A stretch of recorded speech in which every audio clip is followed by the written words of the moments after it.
be live. Oh, nice. Back in it.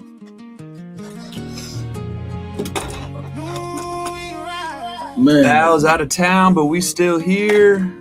We got Rob J in the building today. Hey, filling in, man. We're just kind of getting everything situated. Let us know where y'all tuning in from.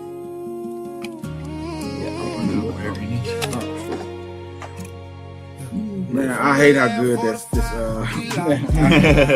man, I hate how good this AI, you can't fight it at this point. Man, I Gotta figure out how to use it, just like a tool. Man, that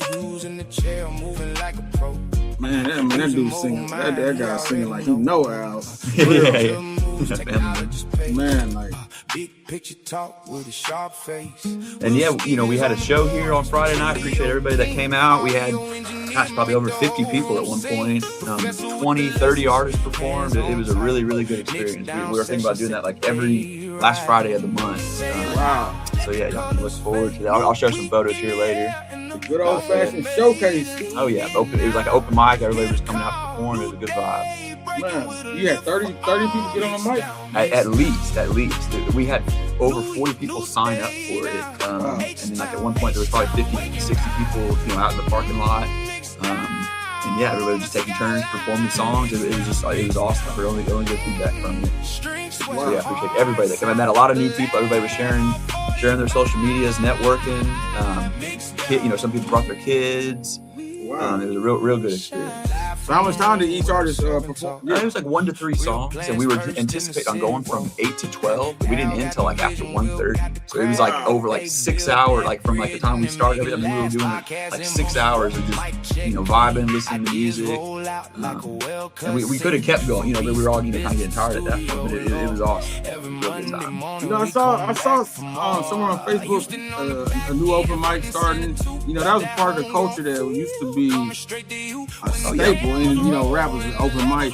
I remember rather than Atlanta, I mean you could perform every night, and they had open mics. You could really, I think B.O.B. got discovered at Club Crucial, T.I.'s open mic.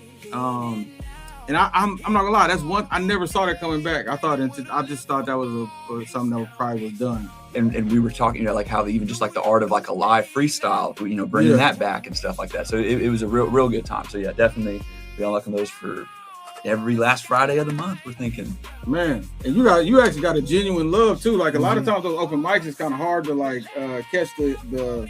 This was free. This is a free event. I mean, we weren't charging anything. They would just come on down, perform a song. I mean, there was no strings attached to it.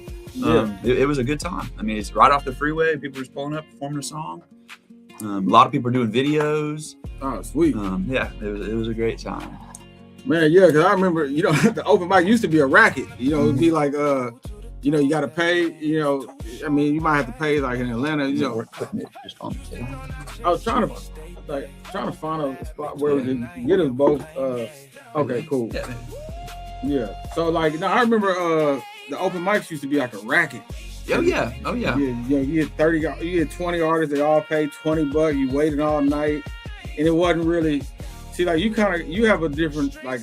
There's like maybe like a purity in like your experience and like a joy that that's really special, because when you don't have that, it just turns into a bunch of artists. You're just looking to get money out of it, or it's not like you said. Passion. People feel passion.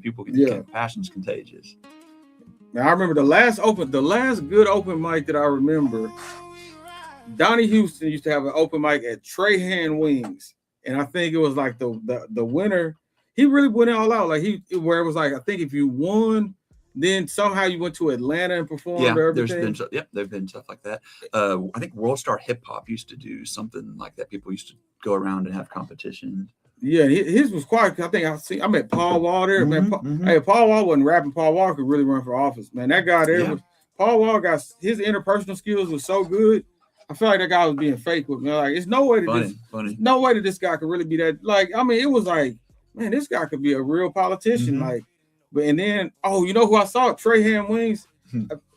Ken the Man. My first time female artist. Seeing her. And then I remember we was talking. I was like, why you call yourself the man? And she was explaining it, and she just I mean, she was the one. She was a star from day one. There's that wrestler that calls herself the man too. You know, it just takes a certain persona to to call herself the man. You know, man, that's what I wonder if a man could call himself a woman and it'd be acceptable. It'd be different. It would be different. It kind of doesn't have like a trend. But I think that'd be dope to see that process of discovery come back. Because I think as a culture we have to get back outside. I think COVID kind of took some of the authenticity of like face to face out of the thing, and I think we miss it as a culture, And not even to get into, but it dramatically changed, teaching and just like students' expectations after COVID of everything just being online, or you'd almost like laugh at you for saying that, did you take notes? It's like, what do you mean? You write down notes? It's like, so yes, definitely COVID. I said, I read an article that said, like, I think it was saying like this is the first, I guess, like every generation is kind of gotten, for lack of a better word, grown intellectually, and this is this upcoming generation is the first generation to not improve, to kind of regress. And it's like, man, that's pretty crazy, man.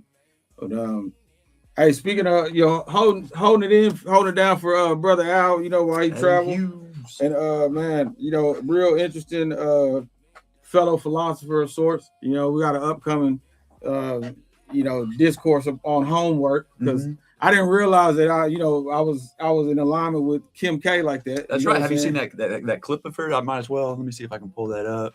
Yeah, I had no idea. Like, it's not. I'm not the first person to feel that way about homework. Here's the audio of it. You gonna start that goddamn homework? You gotta do your homework, man. You have to. I don't believe in homework. Talk that to you. That's why. You know what I'm saying, bro? But why, though? No, but I'm gonna tell you why. Because kids are in school for 8 hours a day. That's exactly what you're saying. They need to also then do sports. Start this one. I wanted to do his homework. Or they need to be able to figure out hobbies that they may want to do, not an entire from the moment they wake up to the moment they go to bed, schoolwork, and not have any time to think of anything extra that to find personal hobbies that they may enjoy.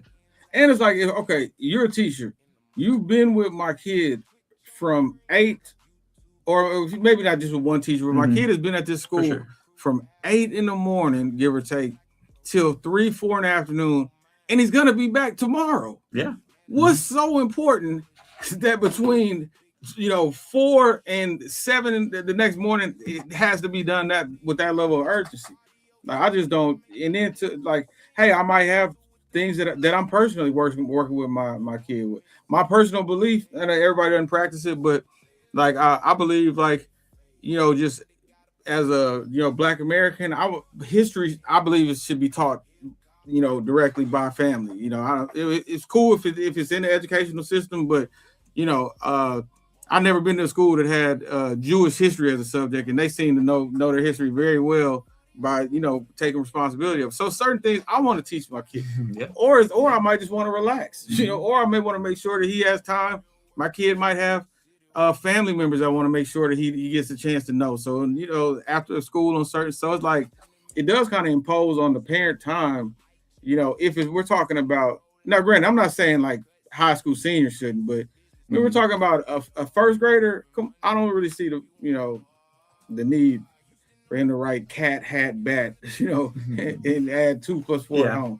So you were saying how you and Al have different views, and that Al is a fan of having homework, and you're saying that you may not be a fan of having a student come home with more homework to do. Well, to Al's point, Al likes the repetition. Yeah, and he feels like with him, working at Stanford and being in Houston remote, but still going out there sometimes for a week or so. When he comes back, he notices like a slip in maybe some of the precision in his son's So I understand the repetition. I believe that where we're going with AI and things of that nature, that learning really at this point should be evolving into like a gamification type of thing where, okay, like the example I use, if you wanted to teach kids about the 50 states, like that should be like a game where Texas fell, and then you throw Texas on Texas, and you throw. Like, speaking of that, I looked at a map the other day. I had no idea where certain states were. I thought Wyoming was. Funny, I didn't know Maine was at the top. It was just like little song, like we all remember, the lefty loosey righty. I mean, it's just like little jingles, little sayings that stick with you for a lifetime. Hey, the one I can't. What was the one for the planets? I cannot remember that. Oh, I don't remember. Yeah, I know it was "Please excuse my dear ancestors." That was for math, right? But I mean, exactly. I mean, it's stuff like that we kind of joke about that sticks to your whole life. But it takes sometimes just the right teacher, the right mentor to give you that one jingle that sticks to you the rest of your life. Yeah, but if you think about it as adults, what is the last thing you learned by just watching someone talk about it? Go doing some type of drill to like basically ensure that you through repetition understood that. Like, we don't even learn like that. We learn through doing. You probably saw somebody make a beat or do, and then you went and made it. Like, I think through collaborative building experience, we probably get a better more and then also more ready kid for the world that we're in today. Like, well, and with this age of digital, it almost makes it more forgiving to make mistakes, opposed to like film cameras. You couldn't go out there and just take 1,000 photos. And now it's like you can, you have kind of like a relaxation. I can just go out there and just take as many photos and pick the best one, opposed to you might have only gotten 1 or 2 chances to take, opposed to just taking as many as you can and picking the best ones. So it may take the pressure off of some people. With to Al's point, though, I feel what you're saying with that, but to his point. And this was amazing to hear. It does seem like every bit of technology that we've gotten that made something easier, the end result is the actual human being has like regressed in a particular area. Like, the guy who I was on the phone when I walked in here, he's one of my childhood friends' dad. And just about 2 weeks ago, he's telling me, he said, "Man, Robbie, man, when the calculator came out, it just messed up my math." Yeah. He said the calculator. You're never going to have a calculator in your pocket. We all heard it. He's like, "Man, before the calculator, my formulas were stronger." I said, "Wait a minute. You saying the calculator?" He said, "No, my formula, I was stronger before the calculator." He could do it, in his head and on paper faster. Yeah, like he was, and I was like, wow. And then you think about it, like a lot of things.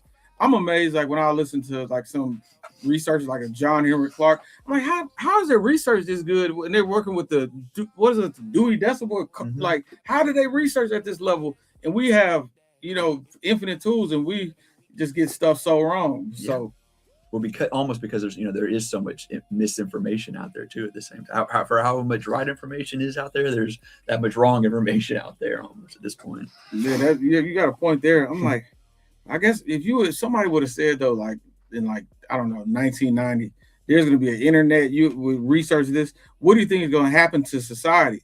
I think the person would be like, "Oh, we're about to have geniuses." The flying car. We all thought, flying cars, computers. Probably 20 years ago, the thought of AI probably would have been cool. Oh yeah, everything running by itself. That sounds great. But now that it's it's totally different now that it's in our face like this. Hey, speaking of flying cars, I'm gonna find a video I did. This is when I first started about this YouTube. It had to be like about 2 years ago. At this time, what they were saying that we were going to have by the time World Cup came, which is this month, right? Yep. They were saying literally by this time we were going to have flying Ubers. And the Ubers were going to have 4 passengers. It would be flown by a drone pilot. It would go up straight up about 100 feet in the air.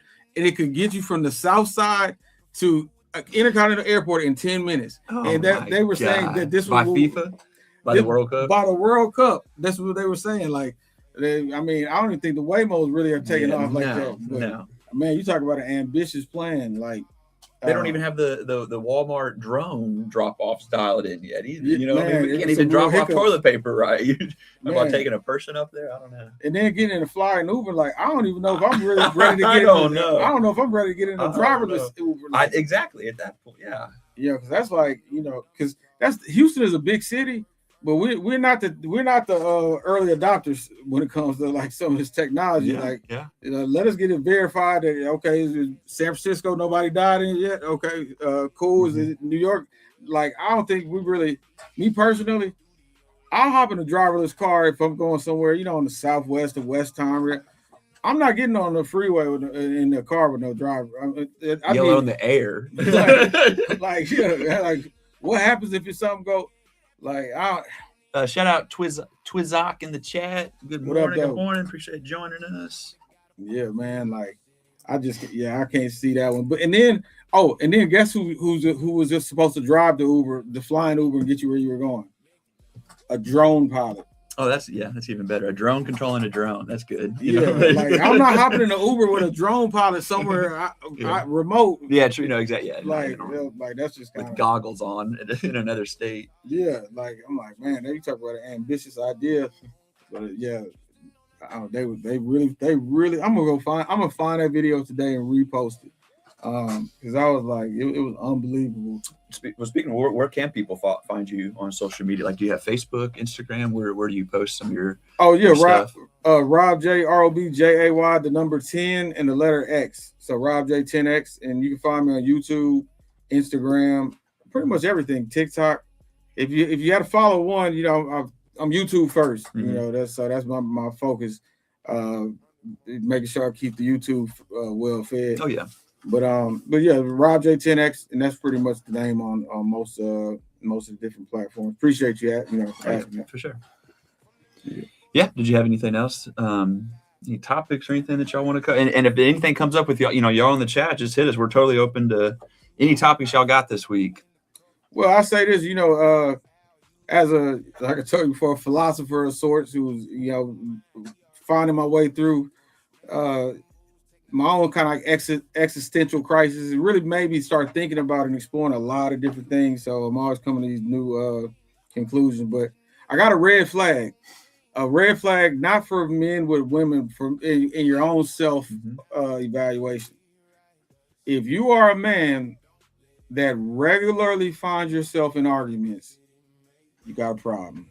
You have a big problem with other people. Mm-hmm. If you're regularly finding yourself in arguments with other people, you're either talking too much, you're talking to the wrong people, or talking about the wrong things.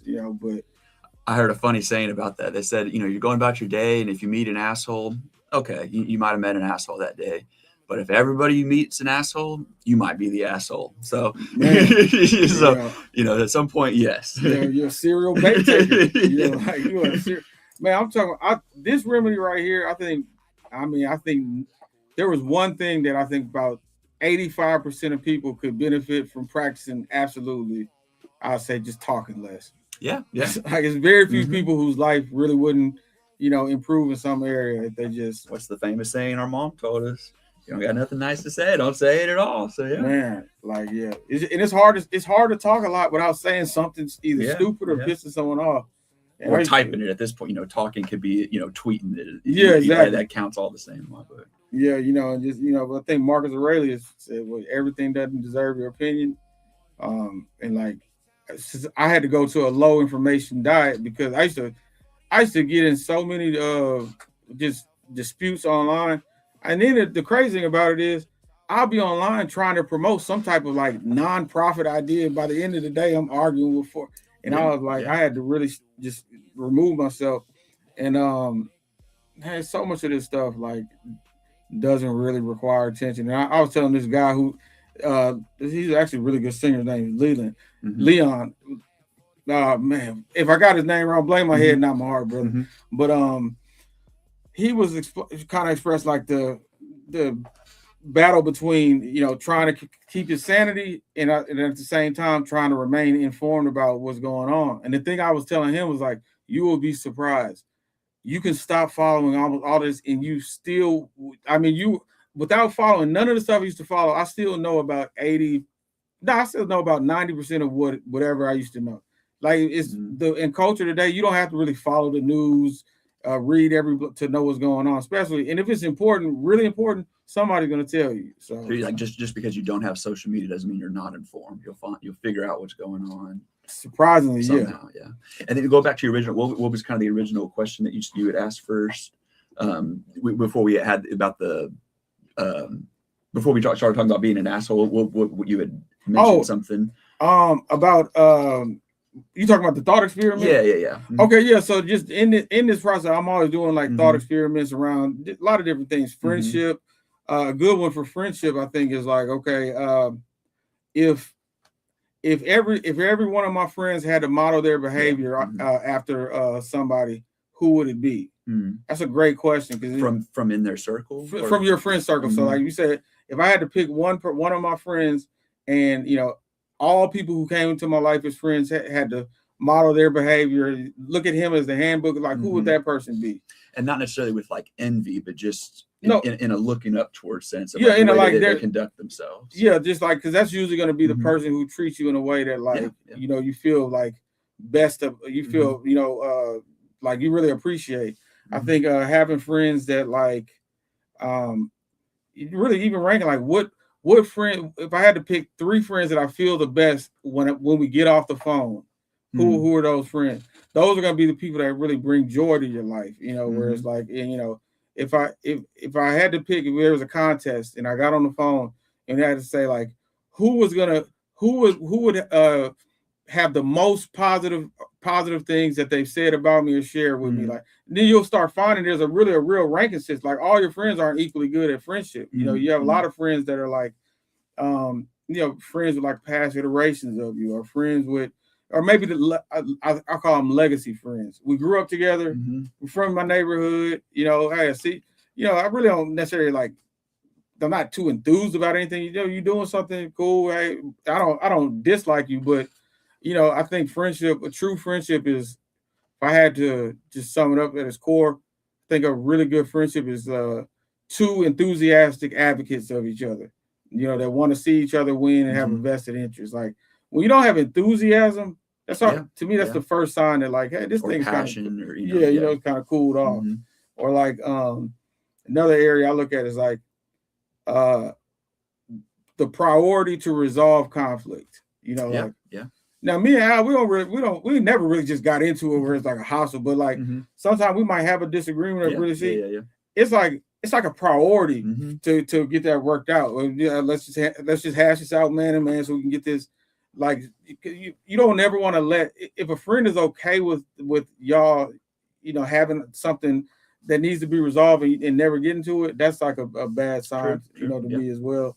And I think it's a really important area of life. Now, when it comes to women, platonic friendship is really interesting because I think, especially with us dating less, being out more, you have to have time spent with the opposite sex just to have certain types of insight, and it's just a healthier life. Oh, for sure.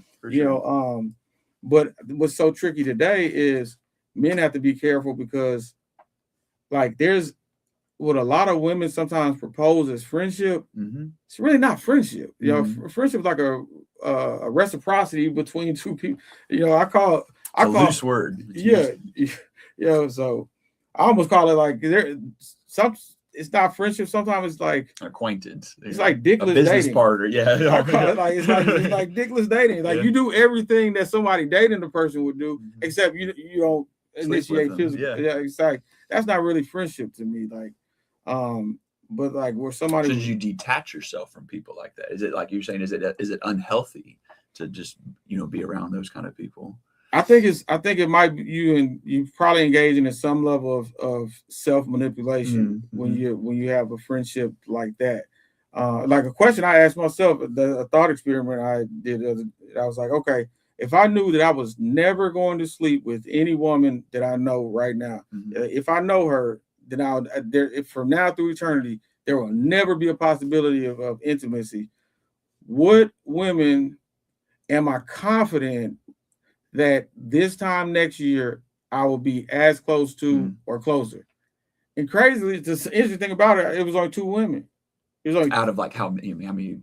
Like probably just women that I'd say like are just a non-sexual, acquaintances. Where I say probably 10 to 12 that maybe I talk to probably more than once a month. So like 10% of women basically that you would still be able to have a relationship if that wasn't tied.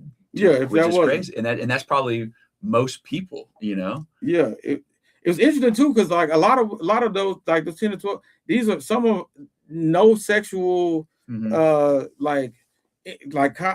not even a part of our our friendship. But it made me start realizing the curve that I sometimes grade with, because it's like, okay, is Boy, she Al in the chat. What's Al saying? Hey, Al Hughes. Yo, plane just landed. Shout out Hey. Al in the chat. Hey, shout out to Safe Flights, man. Hey, that's Hughes in the chat. We holding it down. Hey, that's a great. You know, the Jamaicans clap when the plane lands. yeah. We got an applause. Yeah, that's a great feeling. Woo! Yes, sir. That boy landed. Man, like that's wonderful.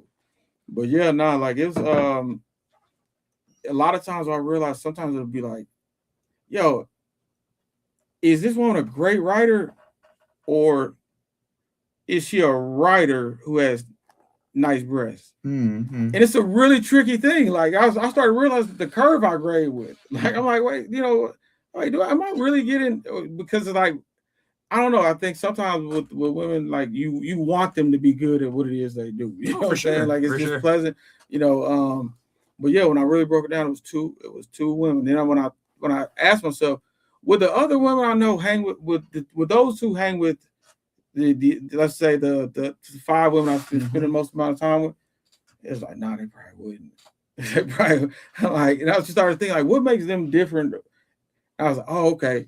Every time I talk to her, she has a positive update on a project or something that she was doing previously before. I always appreciate. There's some people that the moment you see them, it's so, you know, nothing. You know, there's nothing wrong with venting to your friends kind of thing, but it's like every time you see them, it's the worst thing that happened, or the latest tragedy that's going on, right? You know, and it's like some people are the complete opposite. Every time you see them, they look on the upside or something, or even if they did just have a flat tire, there's still something positive tied to it. And those are the people I try to always, you know, bounce around, or, you know, be around for sure. It's refreshing when you talk to people like that, where it's like, it's like, okay, every time I talk to her, she has another check off the list, you know? Yeah. And like, you know, if it's something where now, you know, you gotta be really close to a woman for her to just take initiative and share something valuable with you, you know.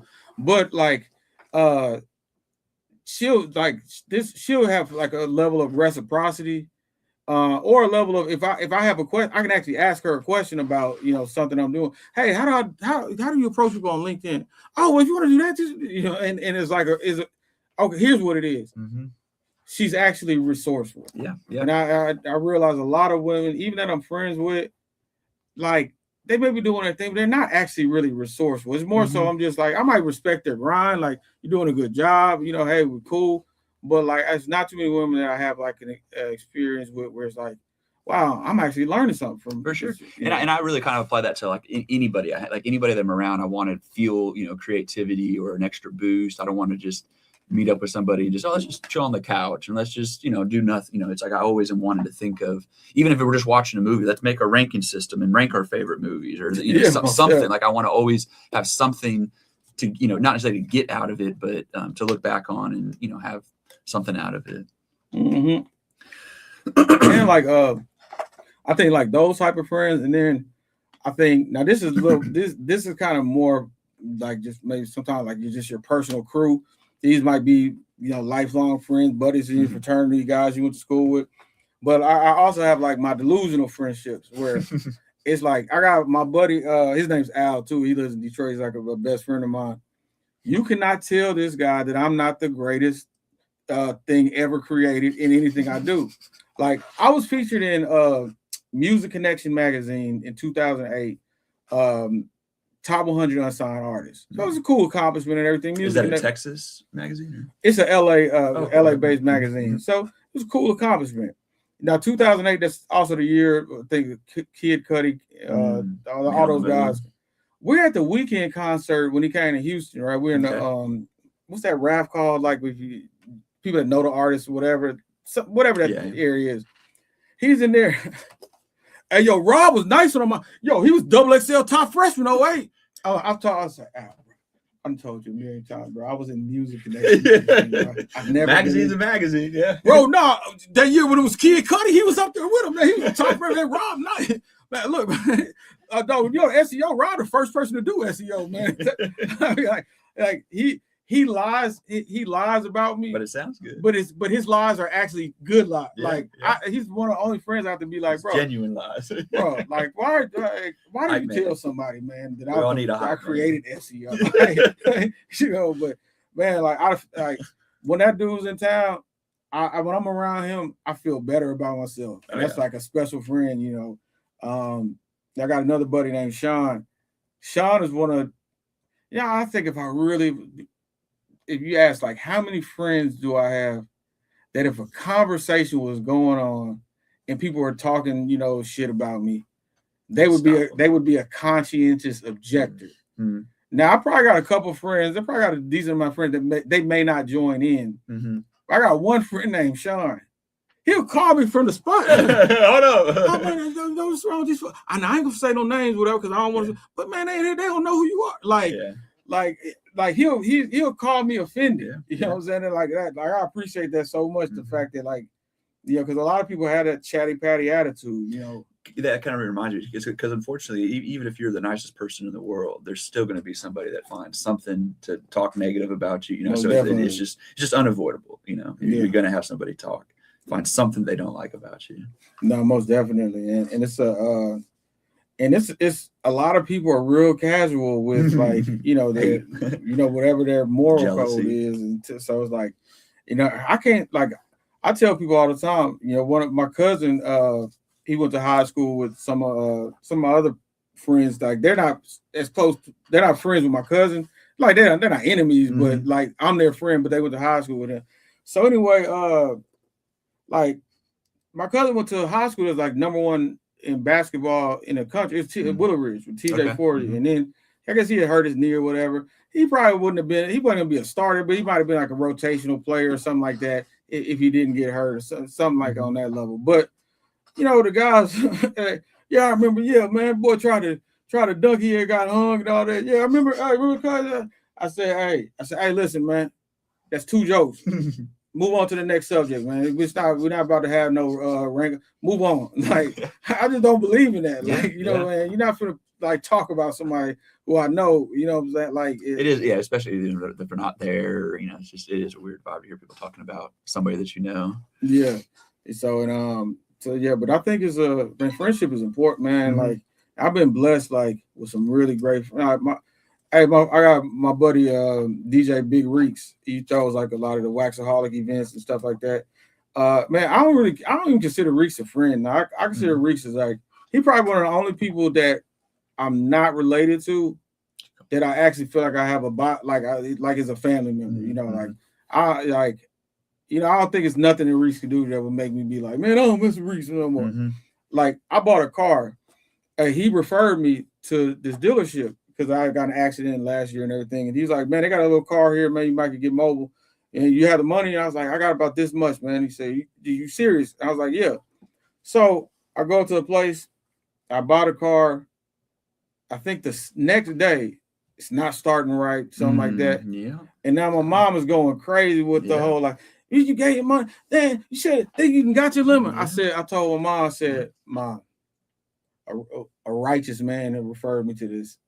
I can assure you won't be any problems. I called Reeks. He said, what? It ain't work. You had all this not work. It's not working. Hold on. Sends a tow truck. He's pissed off. He said, man, matter of fact, look, tomorrow we're gonna call them and get this taken care of. The next day, it's like 8 a.m. My phone rang. He said, hey man, let's go ahead and get this taken care of now. So he goes back up to the dealership. Hey, y'all selling lemon? I like go because then so they go and they kind of fix it. But when I bring it back home, it messes up again and it won't start. He said, what? It won't. Man, hold up, man. I'm on the way. Just drive to my house. You know what I'm saying? Like so it can get started up or whatever. He said, man, bring it back to the dealership, man. We are like, and then he said, all right, look. He does some of that Turo stuff. He says, all right, look, man. Here, man, you just use this car while they work on it. He gives me a car, one of his cars to drive while they work on it. And then he says, he goes back to the dealership. He said, hey, now look, if it ain't fixed if it ain't fixed now, you're gonna have to either get refund or refund it. I've never seen someone so pissed off behind another person's problem like that. No, that's good. You know, man. Fight for you, Well, it's again kind of talking about passion. His passion for getting it right. And I think it's just a testament of character. Yeah.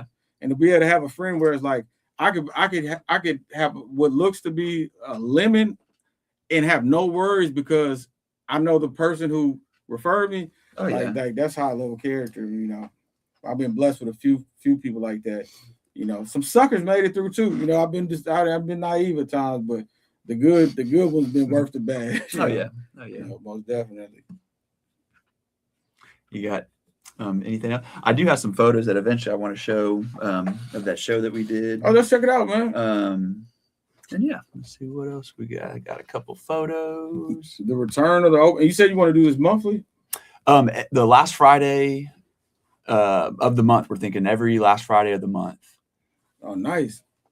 Let's see. A couple photos, some artists that performed. Did you hear anybody that you were like, man, I want to work with him? Or I mean, it was just really, I mean, it was just cool. I mean, yeah, there were a couple artists. I mean, because, you know, I just do the engineering and stuff, but like, yes, a lot of the artists there were, you know, exchanging numbers and networking. You know, some of them, they bumped into him at the studio, but they finally got the chance to like, oh, we should do a song together. So yes, there was a lot of that going on at this event. But yeah, here was a photo, you know, from the outside. So it was outside. Yeah, we did it in the garage. Yeah, opened up the garage, had the artists kind of performing in the garage, and everybody kind of standing out here. We had cars going all the way across.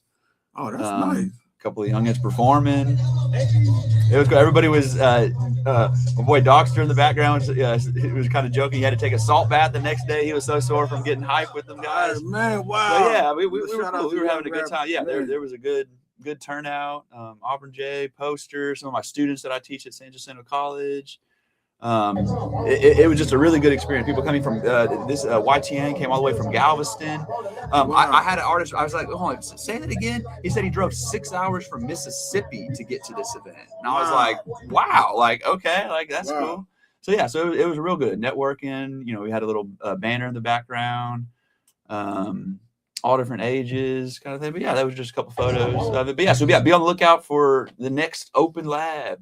And then, like, how do people sign up for it? Through our social media. We were just kind of testing it through this time. But we have sign up. There's another girl named Missy that really helped put the event on. She has her social media is the Houston Element Podcast, and just between the both of us, we were having like a sign up sheet. But really, it was just just come and you can sign up, at the event as well, kind of thing. And even if you're not performing, it was just an excellent thing to network. We're probably gonna have food at the next one. Sweet. So yeah, y'all be on the left. Follow the Lab 45 on social medias and catch the next one. Yeah, I like that too. And art for art's sake. That's what Auburn J. Shout out Auburn J. Yo, Auburn J. I'm just showing some photos of the show, man. Man, that's pretty cool. And then they came out and you were able to just have people performing from 8 to 1:30, and and people were there for that entire time, because usually people perform and then they're out with their crew, but no, I mean, it was people were inviting their friends. I mean, we were hanging out for 4, 5, 6 hours all together, a whole group of us. That's special, man, because that's normally I remember the open mic to kind of be more of the, you come, you bring your crew. Yep. You want your crew to be extra live while you're going. And then you want it to be a blatant notice of what left. Dead. After you, exactly. As soon as we hit the stage, it was dead. Or as soon as we left the stage, it was dead. That really used to be the flex. Dope. Got to run it back. Yeah, appreciate you, Auburn. Definitely. We're thinking last Friday of every month, man. Definitely. Man, that's a cool. Yeah, I'll definitely come to that myself. Mm-hmm. And then man, I still don't see how you get 30 artists in 6 hours. That's what we were saying. Well, it was just 3 minutes, 10-minute set. So it was just 10-minute. A couple minutes in between, get the load up person, 10 minutes, next person in between, go up. And that's what I had 40 people sign up, and it was, I kind of lost count. I mean, there was at least 20, 30 people that just one at a time were going up and perform. And it, not that this is a good or a bad thing, but it was just one of those shows to where, some artists were about to perform and they're like, ooh, I don't know if I want to perform in front of this many people. Some people were getting nervous to perform. So it had an excellent vibe to where it had a big enough crowd to where it wasn't too small, wasn't too big. And again, not that it's good that people get nervous, but it was a show like that to where you felt the energy of going out to perform. No, that's pretty dope. And people are coming up to me, Will, man, I got like 10 new followers and this, because everybody, they wanted to come to that to get something out of it. Not that everybody's, just coming to it just to get something out of it, but they're kind of hesitant or like, oh, do I get a video or is everyone going to be cool, kind of thing. But everybody, I invited some girls from my church that I work at, and even they were kind of hesitant coming to a rap concert. They kind of had some, precautions kind of going into it kind of thing. I mean, they ended up having a good time dancing, having a good time. cranking them to sell. That's right. Yeah, we were cranking them out, Auburn. Man, that's tight. Why don't y'all stream that? We did. I did. It was on our. You can see the kind of recap. The stream was kind of like a quick kind of like afterthought. I'm going to be more intentional with setting it up. The shot, like I just kind of had basically a visual shot of it set up on our Twitch, but the audio wasn't what it should be. But yeah, I have the whole recap up on the Twitch, and I'm going to start going through videos and maybe make little clips of each artist that performed. But yeah, let me see. I'm going to see if I can pull up. Hey, you know that you know, as we blow and expand this thing and expand the team, you know that's a really important role now, having the Clippers. Oh yeah. Oh no, for sure. Those Clippers are so key now, you know, because they really, I mean, just take it and put it everywhere. You know, I've been trying to. So this is some. Just I'm going to kind of skim through. This is some scenes from the show. When people started coming. It was started kind of cooling down, and then there was a good crowd of people, and then just one by one, people started grabbing the mic, performing. People rolling, we were just, it was just an excellent vibe. The sound was good. We had subwoofers, PA speakers, people from, like I said, people from out of town, male, female, all different types of ages, rock, guitar, singers. These guys were, promoting their brand. So they weren't even, performing that night. They were just, kind of wanting to just promote their brand, talk, network with people. This was a guitar player. And again, this is 4 hours into this show. This is 4 hours into the show, and we're all still hype. Everybody was getting video content. Some young engineers that I work with. Man, that's rare. Like that's rare for, especially like rappers to just vibe like that with, and other people. The youngins had us all turned. It was a vibe. Yeah, we were all dancing. I mean, now this is 5 hours into this show, kind of thing, maybe kind of winding down. People were still.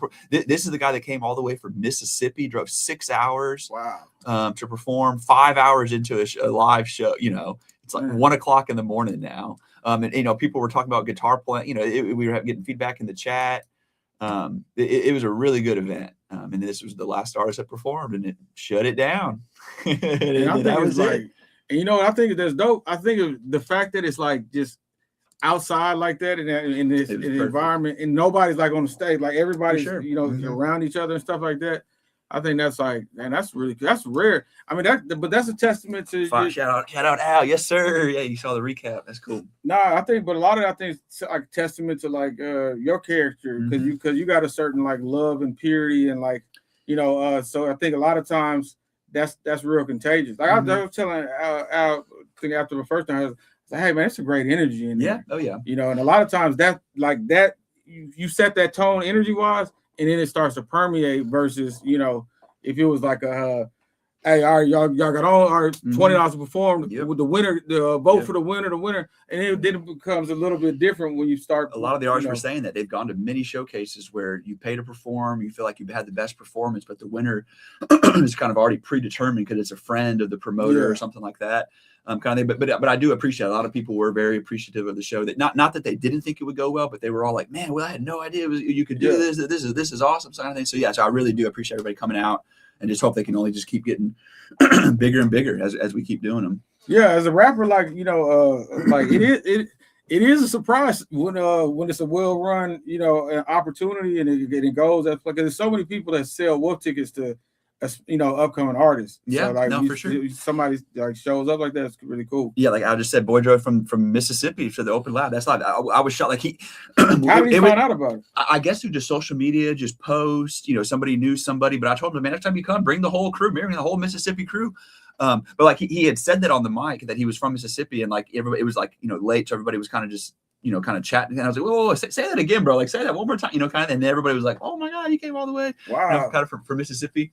And in a little bit here, I've got another engineer that's got a session coming in. I may get my boy Boostamet to join us here in a minute on the live. But yeah, any other?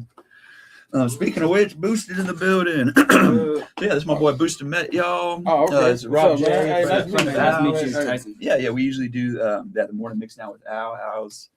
Al's in the chat today. He's just getting back into town. But yeah, we were just kind of talking about the show, and he's always got some good topics that we talk about. Hey, man, you know what? We had to touch on that, man. Like, the death of the text, or how, and I think me personally, I'm making it a point, man. Like, I think I don't want to send another text in my life that is more than 2 sentences. There used to be the limit. I mean, remember when it was like 150 character limit? There used to be a limit to the amount that you text. And then it's like, if somebody hits you, you'd be like, dude, he just texted me 2 or 3 times. This is wild, Yeah. But now it's like, you're right. There is no limit to it, And it used to be 10 cents too. So it was like, damn, they paid to do this. And it's over 150 characters. Man, yeah, it used to be like, and then, man, I it's so tempting, especially like, because I don't really value being exactly understood as much as I used to, but it used to be really important that a person knew exactly what I meant. So I get to type it on the text. I'm trying to clarify. Yeah. Man, I've never heard someone in my life be like, man, I'm glad you sent that 8 sentences because that really helped me understand. Like, I think the text is just for nothing but, hey, are you available here? Mm-hmm. Hey, what time? Like what you had? Oh, for sure. Yeah. Outside of that, I think it's, and your point about sarcasm, jokes. I mean, man, that's one. You can't tell sarcasm on a text. Man, yeah. Because it's like you write the joke in your voice, right? Yep. Like, man, shut your Boston baby. You wrote it here in your voice. They read it 30 minutes later after they got cut off in traffic. Like, shut up, Boston baby. Who the fuck are you talking like? You know what I'm saying? Like, and we're talking about like tones and characters, capital letters, exclamation. It's like no. I didn't mean to like all bold that. People are scared to pick up the phone and call you now. For sure. And I get that. Phone. I'm back. I'm going back to that voice to voice, man. Like it's a little bit okay. Like a lot of times, especially if you're dealing with, let's say, the confines of like men and women, right? Well, chances are, you would think you're more likely to get a response from a text because, hey, you see a responder on time. Hey, man, look, you're getting 2 calls and a text, and if it ain't working from there, cool. Hey, it was nice meeting you. Not to date you, but did you ever rock a pager? I used to love my pager. Man, I wouldn't mind getting another one. The Motorola pager. Yeah, I would not mind another pager. Like, we used to be at Sharpstown Mall, have it. Had the little codes and everything. But stuff like that was kind of a nifty gap where I got a page. Let me check this real quick. I used to feel good. I got a page. Check that. I haven't thought about the pager in a long time. I've never even seen it. You never seen a pager? I don't think so. How old are you? I'm 21. What, man? It looks like a little Bluetooth receiver. Yeah, you don't know that has like text on the top, and it would be like Joe says call them or something. But you would have like how like the one that still exists today, how sometimes they call like women 304s. Yeah. That comes from the pages. Okay. Like we would have certain words you could spell out with numbers. Yeah. So like like that's how like it was like, so the pager would be like, then you would give certain people like certain codes, like like your girl might have like her own like little emergency, thing 81 safe word. Yeah. And then I forgot, it used to be real words that like through letters, we could put together. Somebody have to bring back the page. But it was like a green Nokia, very pixel, just like call. You're like, oh, I need to hit him back, kind of thing, And then like, let's say like it was like your girl or something like that. She'll blow your pager up. Like say she didn't know where she was at. I mean, that thing would be ding, ding, ding, ding. Like it was a real thing. Like and a lot of people we had pager, but we didn't have cell phones. Yeah. So you you still had an alibi back then. You could say, hey, or this was a good lie. Yeah. This was a great lie. I didn't get the beep. Yeah. Remember when Mercedes started carrying the phones in them? They started having them built in with the number pads on them and stuff like that. Man, that thing, they had a cord too. I remember Aunt Marilyn had one. It was like you picked it up like this, like a little house phone. And every restaurant had like a phone booth and a phone book and stuff. I remember as a kid flipping through the phone book at restaurants and stuff. Yeah, you know about like so you know like Star 69. Yeah. Okay, yeah. Oh yeah, prank calling was a thing. Yeah, everybody prank calling. And see like back, let me ask you this: how many friends do you know their phone number by heart? Like none. I don't know my friends, but I know mine, my family's. Yeah. Oh, okay, that's so good. like maybe 5 numbers off. It's like if if we're talking family member, I could tell you my grandma's house phone, my house phone, like my old house phone, my parents' number. Wow, that's good. Like that's impressive. 21. back in the day, you used to know all your friends' phone numbers. Like, oh yeah, you had to. Like, it'd be like, I remember it was 729-9808. And exactly how to get there on a bicycle. I mean, it was like you didn't look at it, Google Map before you went. I mean, it was just you just did it. Man, I ran into one of my buddies from middle school at one time, or I think Jerry. As soon as he hit me up, I said 694-183. Like, just that's what we used to do. Like on the same subject, like the GTA code on the PS2, I could probably hand me a controller like L1, R2, R2, triangle, X, Y. We all have the certain things. Hey, this one here was before you was born, man. The Konami code, up, down, left, right, BA, start. That was. You remember all the vending machines? You used to be able to press a combo on the vending machine and like change certain functions on. Oh, I used to get on that way. It was like a certain thing, and you could change functions or like make one spit out of a vending, like a Coke machine or something like that. Oh, that's like on some Kevin. Yeah, you was Inspector Gadget. Phone freak. Like, you stepping into ham radios. I think it's one of those little flippers and just put it next to the machine. There you go. Yeah, man. Like now we had more hood things we know how to do. Like if you pull the cord while you put it in. Oh, the dollar. Yeah, put tape to the dollar. Pull it out. Yeah, but man, that was a whole different era, man. So it's like you never really grew up with like the TV where. Well, no, you are smart TVs hadn't been around. Yeah, no, we still had like the old antenna TVs. or whatever. You did, okay. The three yellow, white, red, and red. Yeah.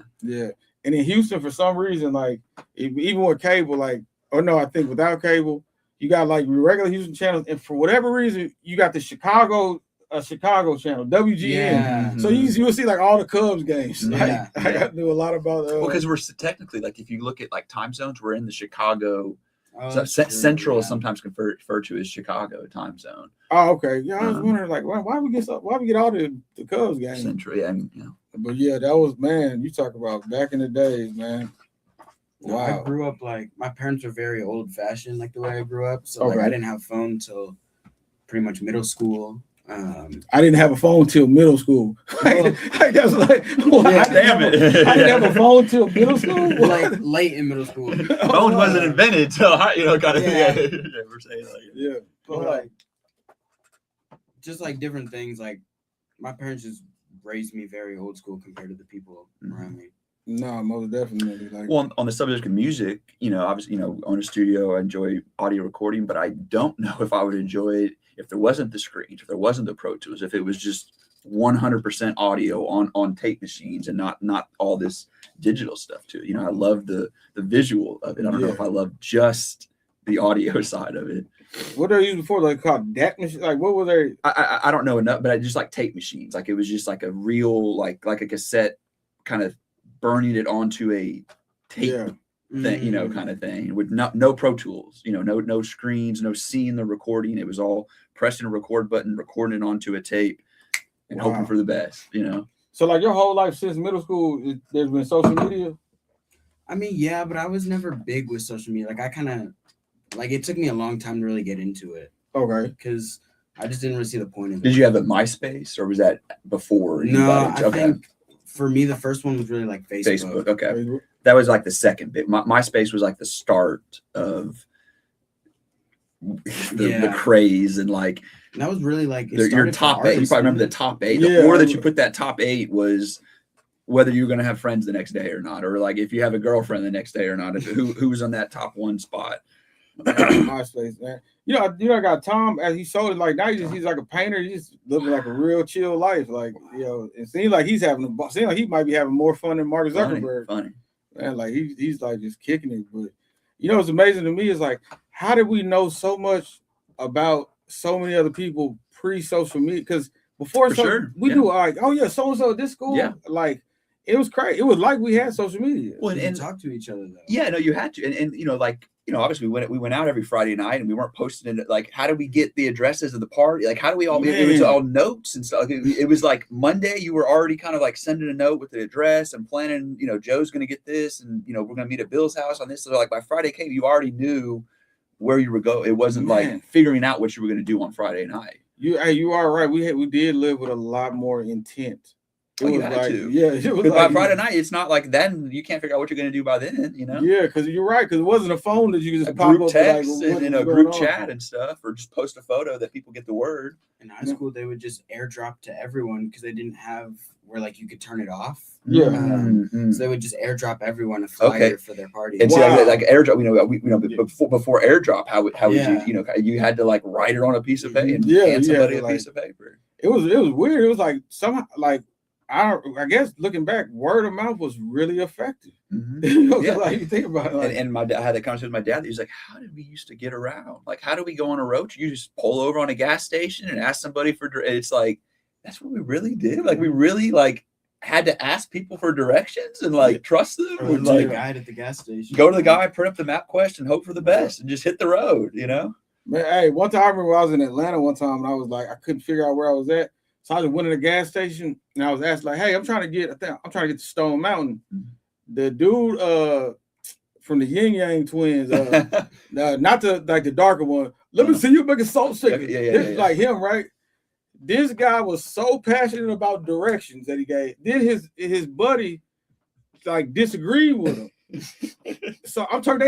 They held court. No, shoulder. If you take Old National to Decatur to 20 East, gonna beat you right around there. You know what I'm talking about? Like exactly. Like I mean, who do you try? Then you hit the road and hope for the best. You know. You really remember like landmarks was. We used to describe everything through landmarks. You can see a stop sign with the bullet hole. Like, and that was like, man, how we would do it. And like this is the part that I think we got right back then. Is like when, like, let's say you met a girl back then. It was like almost the first thing we did was give each other space. Like if I met her on Friday, it's like, okay, I'm probably gonna call her Monday or Tuesday. Now when you call her, 50-50 that you don't, because you may have to call the house phone too. Yeah, ask for that's a big thing. Yeah, your mouth speaker. That's big. Hold on. Yeah, so you got to call. You don't know her situation, so you got to start off with a safe time. I still do that. It drives me crazy. Oh yeah. And if mom's on the internet, you can't even call the phone. You know, the internet tied up the phone line. I feel like it almost works better now though because people are expecting that call or text right away. Oh, for sure. Yeah. So when you wait longer, like you have more to go off of. Well, we have instant gratification with there isn't anything that you don't want instantly. I mean, your groceries, your in anything. It's the thought is, I can get this now. Like I can get this now. And I think it's like now we know too much about each other too quick. Yeah. So like back then it was like, okay, man. So I met her. Then now I'm having a couple conversations. Now it might come up that she knows one casual friend. Oh, you know, Chris? Yeah, that's my boy. One little scroll. About it. Like so. I think so. It was like everything built up. Oh, now we talk. Now we talk semi-regular. Now we're setting a time to see each other. We see each other. Now it becomes we see each other. Everything built up. Now. You start off already like it's like the stock's so high it can't really do anything but go down. And what do you mean I can't see you today? It's like there's no excuse to not see somebody every day now. Before it's like FaceTime. What you want me to see you on a phone? Yeah, I think like I had never thought about it before, but I think like the next woman that like I find myself like dating or we going on that.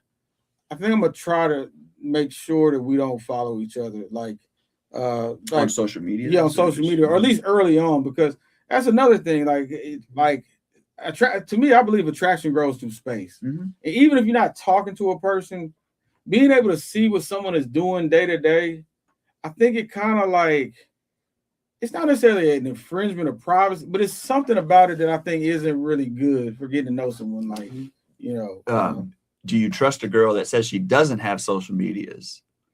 If a girl says that she doesn't have social media, my first thought is going to be it's either a guy that she's trying to like get over or somebody that's really messed up or someone that she can't say no to, that she doesn't want to see her.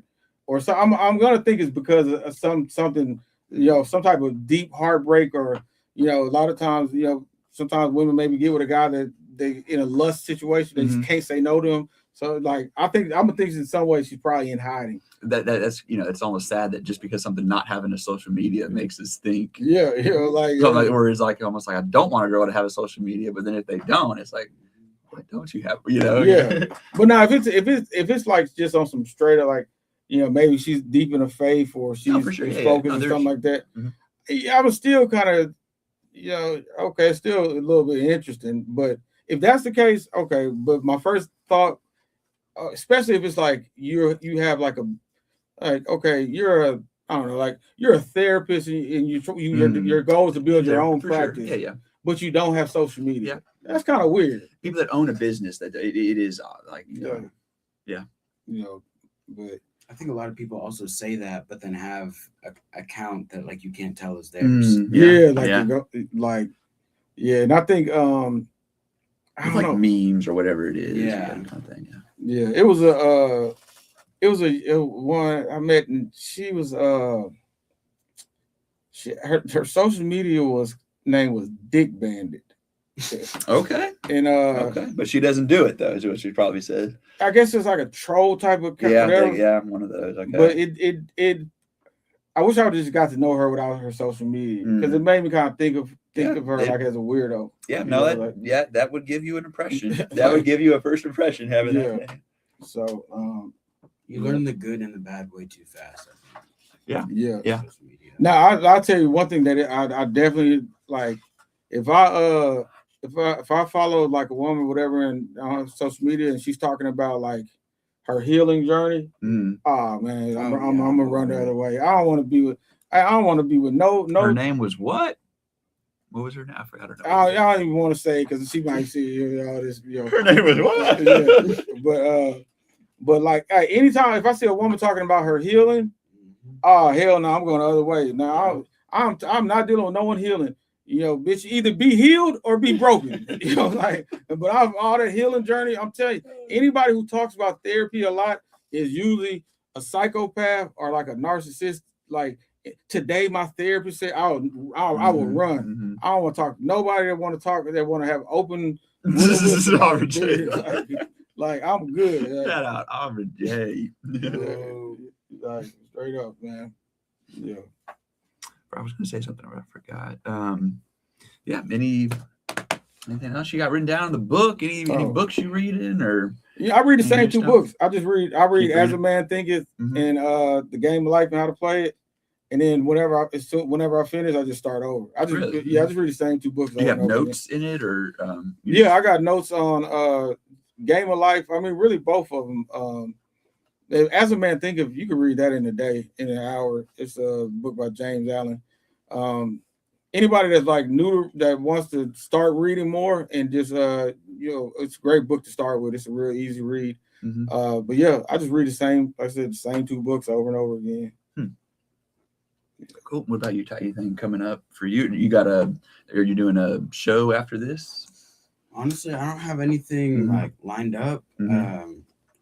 But working on a bunch of music. We've got behind the sessions. We're recording in a little bit here. Wow, okay. Nice.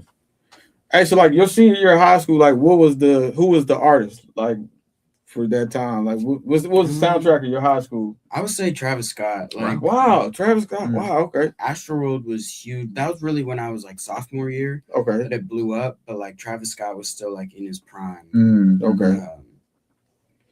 So I would say either Travis or Lil Baby was really big. Okay.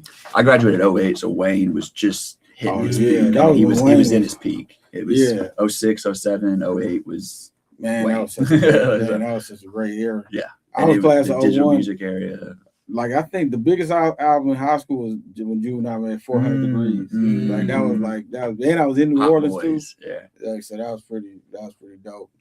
You know, Jay-Z was big too, but it was really about in New Orleans. It was really all about Wayne and really all about Cash Money. But that Juvenile 400 Degrees, that was like the staple, man. Yeah. Speaking of Jay-Z, and speaking of Auburn J, they had a podcast in here yesterday. Shout out Trill Talk Sundays, and they were discussing that Jay-Z thing. So y'all can check out Trill Talk Sunday episode where they were talking about the latest diss or whatever he was doing. I'm gonna check them out. I'm gonna check out some of the different streams. I'm gonna go. I gotta really start getting. I was still learning my way around Twitch. Yeah. We are too, and a lot of not to say this on stream, but a lot of people, that are using Twitch so now are kind of leaning towards Kick, and so I mean there's it's constantly evolving. I mean like all these social medias are constantly evolving. There's so Kick is another thing that's like Twitch that has like less rules, but like some people like that and some people don't like that. You know, and then Rumble is another one, that random one. TikTok obviously is one that people use, but I have this website where we can multi-stream, and TikTok isn't one of the platforms that can multi-stream on. So I don't know enough about TikTok because we can't use it on this. But yeah, Kick, Twitch, Facebook, Instagram, Rumble, Venmo, I think, or Vimo or whatever. That was an option on it. I don't know about Vimo. But yeah. And then we're on your Facebook too, so Facebook. All right, I'm gonna check it out too. Appreciate everybody tuning in today. We might have a couple more things we want to discuss. We might play a little track for y'all real quick. But no, I'm glad we sparked an episode even without Al here. No, most definitely, man. Yeah, me and Al, we got a little motto. Postponing is contagious. Yeah, so for sure. Never want to start getting in the habit, especially early on. We trying to this is newborn, so we got to nurse it. So easier to say no than say yes. Most definitely. So want to keep the momentum going. Well, yeah. Is there anything in the chat that y'all want us to go over? Anything new y'all got? I didn't have anything too much written down. Just for me, I've got normal sessions coming up this week. Hopefully do some more videos. Oh no, same here. Just want to, I want to just binge out on just content. And, that's the one thing I really just haven't done. Is just like not sold out like in a bad way, but just like kind of just sold out, so to speak, and just say, hey, I'm just gonna post, upload 15 videos today. I want to just try that. Just on YouTube, are you thinking? Yeah, YouTube, TikTok, clips and stuff like that. Don't overthink it, and then just play the volume game. Yeah. Yeah, it's funny. I recently on myself I started posting videos on YouTube. And you spend time. Not that a minute, 2 minute video is that long, but you post this nice 2 minute, 1 minute video. You do a title, transition, stuff like that, and it gets a certain amount of views. And then you just post a little 30-second short video, put no effort into it, and it gets hundreds of views. Kind of thing. So it's like you never know that formula. Kind of thing. It's not necessarily the one that you work the hardest on, or even the video that you like the most. Which not to downplay any of the artists that performed at this show that we just had, but there were some that I'm like, oh, okay, I like him. He was okay. But I was standing next to some girls who were like, oh my gosh, that was my favorite one. Because each one of us has different likes or certain things that we like in an artist or a song or genre that we like. So it was so cool that an artist that may have been my favorite, somebody was like, I don't know if I'm feeling this, and one that I was like, I don't know if I'm feeling this. And I was like, no, this is my favorite performer that's going right now. So that was cool to see. That is interesting how that works. I like the one that you like, and the one that people gravitate to can be so different sometimes. Well, and with opposite sex, that can be girls look at another girl like, well, I don't like her because she's doing something like this, and a guy, well, I don't like him because he's doing So it is it was just cool to hear everybody's perspective. And I noticed that a couple of times where I was like, that was okay, and somebody's like, no, that was my favorite one. Wow. I was like, okay, bet. Cool beans, man. Well, yeah. Any last thing we got? It's a good episode. Over an hour. Tune in Thursday. Guns Down streams up. Probably do that 9 o'clock this week. Probably 2 o'clock Sunday. Another Trill Talk episode. And then next Monday, same time, same place here. 11 a.m. next Monday. We'll have Al back. Do another morning Mixdown for y'all. But yeah, anything that y'all got, just let us know, and we will catch y'all next week. Appreciate y'all.